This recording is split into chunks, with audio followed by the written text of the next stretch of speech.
대장동 개발 의혹을 수사 중인 검찰이 지난 2011년 부산저축은행 부실 수사 의혹으로 수사 범위를 확대하고 있습니다. 뉴스가 있는 저녁에 제작진이 부산저축은행 대출 브로커 조모 씨에 대한 공소장을 입수했습니다. 윤석열 후보가 당시 주임검사로 작성한 부산저축은행 사건의 공소장과 중요한 연결고리가 나왔습니다. 취재를 한 양시창 기자와 얘기를 나눠보겠습니다. 어서 오십시오. 네, 안녕하세요.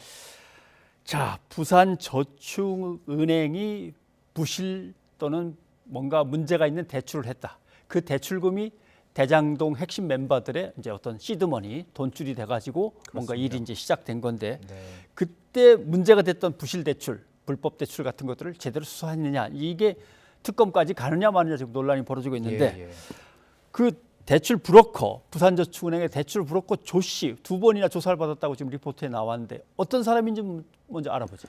네, 조 씨는 말씀대로 부산저축은행 대출 브로커로 알려진 인물인데요. 부산저축은행 박연호 회장의 인척이기도 합니다. 박 회장의 부인과 사촌지간이니까 박 회장이 조 씨의 사촌 매형이 되는 겁니다. 조 씨는 지난 2009년에 당시 대장동 개발 시행사가 부산저축은행 자금 1,155억 원을 대출받도록 알선했고요. 이를 대가로 10억 3천만 원을 내 수수료를 받은 혐의로 2015년에 수원지검이 재판에 넘겼고 징역 2년 6개월의 실형을 선고받았습니다. 문제는 이보다 앞선 2011년 대검 중수부의 부산저축은행 사건 수사인데요. 당시 대검 중수부에서 박 회장을 포함해서 76명을 재판에 넘기는 등 대대적인 수사를 벌였는데 조 씨에 대해서는 무혐의 처분했습니다.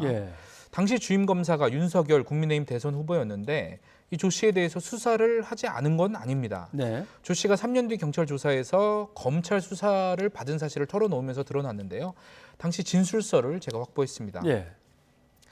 지금 보시는 것처럼 진술서에서 조 씨는 경찰뿐만 아니라 검찰 수사까지 받아서 본인이 운영하던 회사 4곳에 대한 계좌 압수수색이 이루어졌고 본인도 소환돼서 조사받았다고 주장합니다. 진술서 뒤쪽에는 더 자세한 설명이 나오는데요. 검찰에서 수사받은 것이 대장동 관련 부분도 있었다라고 진술하면서 당시 민간개발 시행사 대표였던 이모 씨를 통해 비자금을 조성했고 본인이 중간에서 이 전달자 역할을 한 것이 했다는 게 수사 내용이었다 이렇게 설명을 하거든요.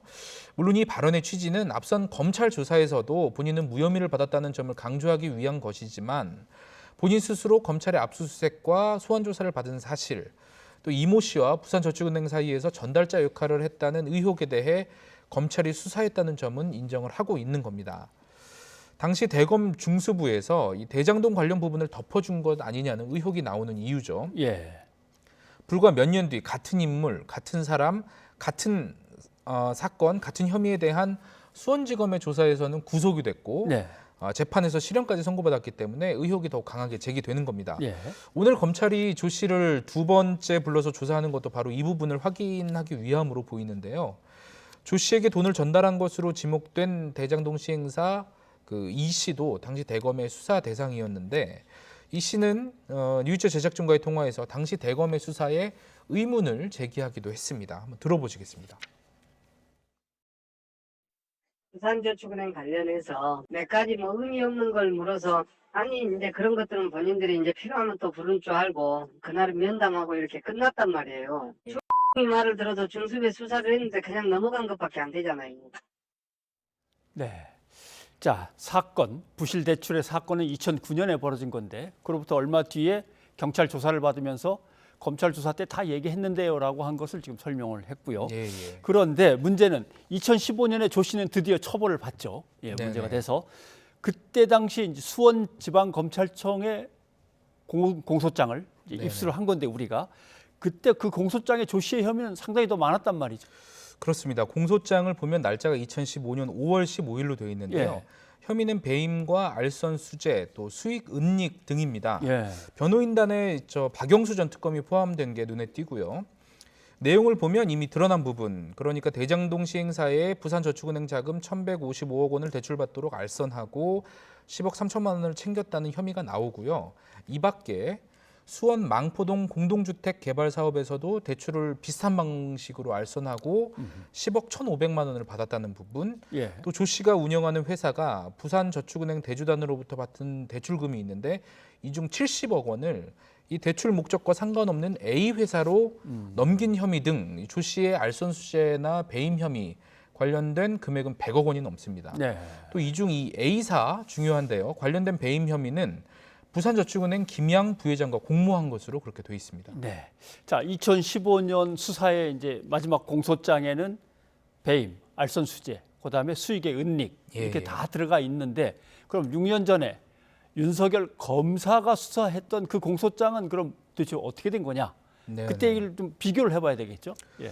네, 윤석열 후보는 부산저축은행 사건 주임 검사로 공소장을 본인 명의로 작성했습니다. 지금 화면이 나오고 있는데요. 전체 64페이지에 달하고요.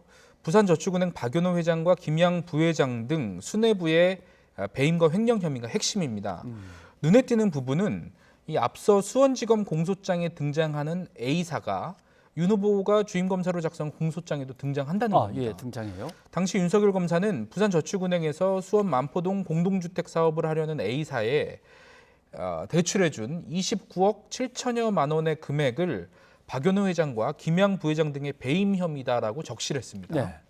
하지만 2015년 수원지검이 기소한 이 A사의 배임 혐의, 즉 조 씨의 배임 혐의로 기록된 이 70억 원의 혐의 내용은 무슨 이유에서든지 빠졌습니다. 맞았습니다. 예. 조 씨에 대한 배임 혐의도 김양 부회장의 지시로 불법 대출이 이루어졌다고 했기 때문에 저축은행 이 수뇌부가 개입했다는 부분도 같거든요.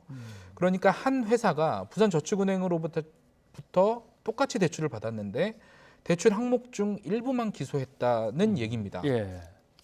결국 4년 뒤에 말씀대로 수원지검이 A사의 배임 금액 70억 원을 밝혀내서 기소하고 유죄가 확정되면서 여당에서는 윤석열 후보의 부실 수사 혹은 봐주기 수사 의혹을 제기하는 겁니다. 한번 들어보시겠습니다.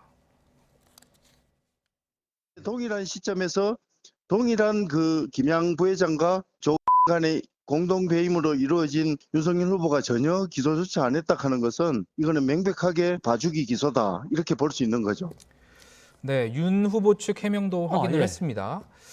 시기나 수사 대상 또 관련 진술 등이 모두 다른데 공소장만을 단순 비교하는 것은 부당하다는 입장인데요. 한번 들어보시겠습니다. 네. 당시 부산저축은행이 차명법인 120개를 동원해서 직접 투자한 배임 부분이 주요 수사 대상이었고 2015년 수원지검 수사와 차이가 난다면 당연히 새로운 증거관계가 발견되었거나 기록상 합리적인 사유가 있었을 겁니다. 시기, 수사 대상, 관련 진술, 증거관계 등이 모두 다른데 이 공소장만을 단순 비교해서 의혹을 제기하는 것은 매우 부당하다고 생각합니다. 자, 한 회사가 부산저축은행으로부터 똑같이 대출을 받았는데 하나는 빠지고 하나는 기소가 됐었다. 근데 그건 또 나중에 가서 수사해 갖고 또 처리가 됐다. 네, 자, 그렇습니다. 이 과정에서 과연 어떤 부실 수사가 있었느냐라고 하는 문제인데, 자, 검찰은 이 부분에 대해서 이제 계속 수사를 할 테니까 결과를 지켜봐야 되겠군요. 네. 예, 양시창 기자 여기까지 듣죠. 고맙습니다.